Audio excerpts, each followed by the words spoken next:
The story begins with Norman, a scientist and college professor who has recently moved to a new place with his wife, Claire. Norman is always busy with his work, leaving him with very little time to spend with her. They also have a daughter, but she has now left home for college, making Claire feel even more lonely.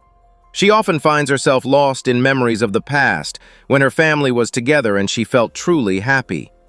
One day, while looking out the window, Claire notices her neighbor arguing with her husband. After a while, the couple goes back inside, and Claire returns to her garden. That's when she hears someone crying. She looks toward the neighbor's lawn and sees the woman in tears. Claire tries to approach her and talk, but the woman suddenly leaves without saying a word. Finding this strange, Claire tells Norman about it, but he doesn't take her seriously and simply ignores her concerns. The next day, Claire goes to her neighbor's house with a bottle of wine and flowers, hoping to check on her. She knocks on the door, but no one answers. While looking around, she notices a sandal with a dark stain on it, which looks like blood. Disturbed, Claire returns home, where her best friend has come to visit. Her friend checks on her well-being, reminding us that Claire had a serious accident a year ago that caused memory loss. Because of this, Norman never fully trusts what she says. That night, during a heavy rainstorm, the power suddenly goes out. Claire looks out the window and sees her neighbor's husband placing a large bag into the trunk of his car. Panicked, she calls Norman to come and see it, but by the time he arrives, the car and the man are gone. To Norman, this only confirms that Claire is imagining things. Even though Claire insists she saw it, he refuses to believe her. The next day, while alone at home, Claire feels as if someone has opened the door. When she checks, the door is indeed open. Suddenly, a photo frame falls on its own, and strange noises echo through the house. This deeply unsettles her. She hasn't seen her neighbor in days, and she becomes convinced that the husband has killed her. One evening, while working in the garden, Claire notices something floating in the nearby lake. To her horror, it looks like a dead body, possibly her neighbor. Terrified, she rushes to Norman's lab, where he is working on a drug that keeps a person fully aware while paralyzed. Claire tells him everything she saw, but once again, Norman refuses to believe her. Desperate for answers, Claire goes back to the neighbor's house. This time, the husband is there. She offers him a gift and casually asks about his wife. The moment she mentions his wife, the man becomes angry and tells her to leave immediately. As Claire walks away, she spots the same sandal again and secretly takes it with her, convinced it's evidence of murder. Now fully suspicious, she begins watching the house through binoculars. While searching her own house, she also discovers a strange key hidden inside a heater vent and keeps it. Suddenly, she hears the sound of running water. When she enters the bathroom, she finds the bathtub completely filled. As she reaches to turn off the tap, she sees the shadow of a ghost forming in the water. Terrified, Claire screams loudly. Norman rushes in after hearing her, but once again, there is nothing there. At this point, Norman begins to believe that Claire's mental condition is getting worse. The next morning, he takes her to see a psychiatrist, but Claire strongly insists that there is nothing wrong with her and that everything she is experiencing is real. The spirit Claire saw in the water is real. The ghost of a woman who was murdered by her own husband. Now realizing that Norman will never believe her, Claire becomes more cautious and tries to protect herself. She calls her friend and, using the blood-stained sandal, attempts to contact the spirit through a ritual. But no matter how hard she tries, there is no response. After her friend leaves, the house once again falls into an eerie silence. Soon, Claire begins to hear strange noises echoing around her. When she enters the bathroom, she finds the tub filled again, just like before. And once again, the shadow of the ghost appears in the water. Terrified, Claire shouts, "What do you want?" Suddenly, the words, "You know," appear on the window. At the same time, the home computer turns on by itself and displays the word Mel. Claire believes this is connected to her neighbor's name and rushes to tell Norman. But even now, Norman refuses to believe her and dismisses everything she says. Frustrated and shaken, Claire storms outside and confronts her neighbor's husband. She screams at him, accusing him of murdering his wife. But before she can say anything more, the neighbor herself appears, alive and unharmed.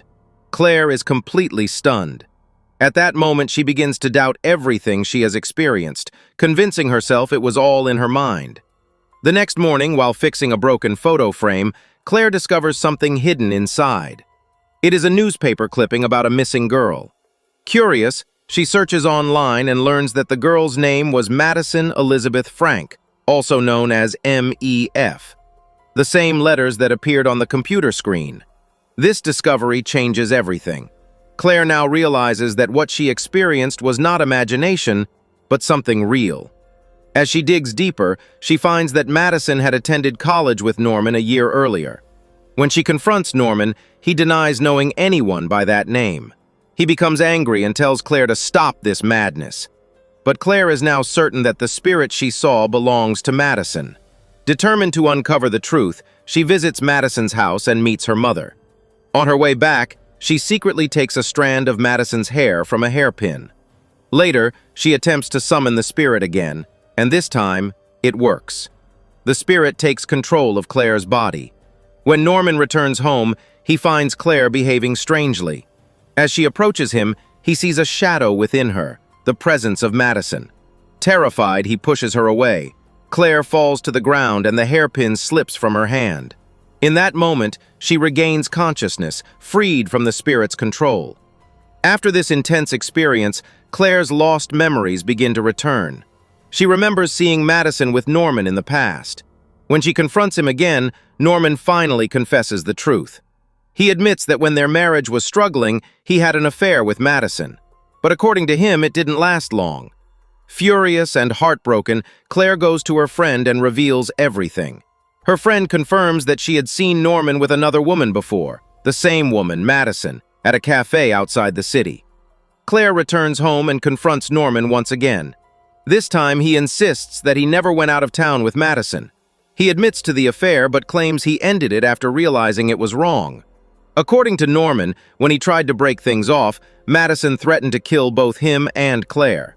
Norman claims that one day Madison suddenly disappeared, and he knows nothing more about it. But Claire doesn't believe him. She begins to think that Madison's spirit has been haunting them for a reason, seeking revenge. Now, Claire is determined to understand why the spirit is targeting her. She travels out of town to the same place where her friend once saw Norman with Madison.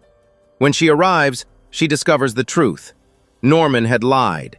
He hadn't been there just once, but many times with Madison. Shocked and hurt by this betrayal, Claire returns home. There, she finds Norman lying in the bathtub as if he has fallen. She quickly pulls him out, and once he recovers, he claims it was just an accident. But Claire isn't convinced anymore. She directly asks him if he killed Madison. Norman denies it, but Claire still doesn't believe him. With no solid proof, she goes back to the lake near their house, the same place where she found Madison's hair.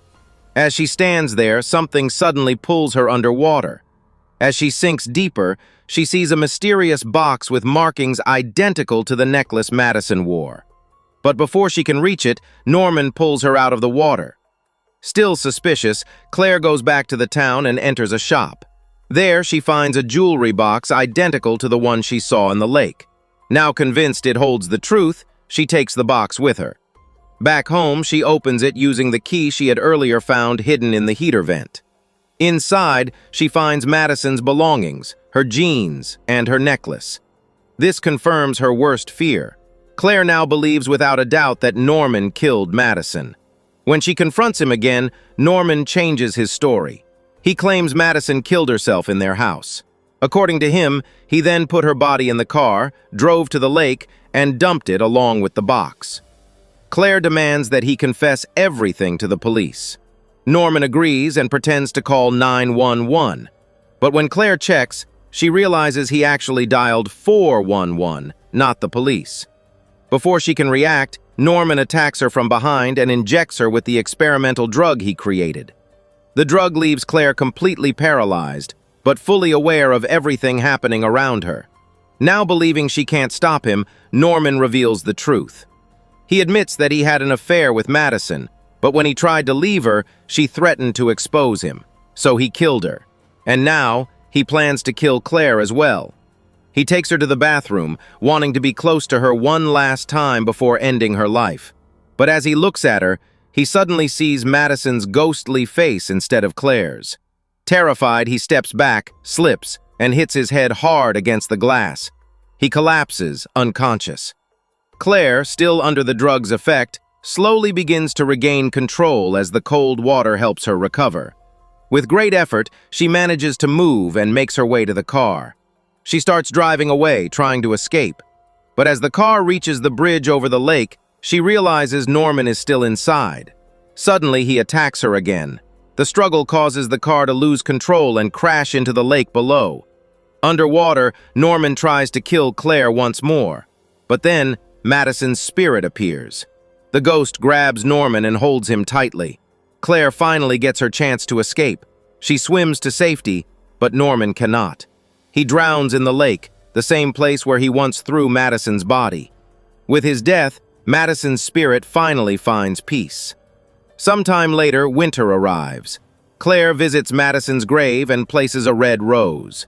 Madison's revenge is complete, and Claire's life is saved. Justice has been served, and the story comes to an end.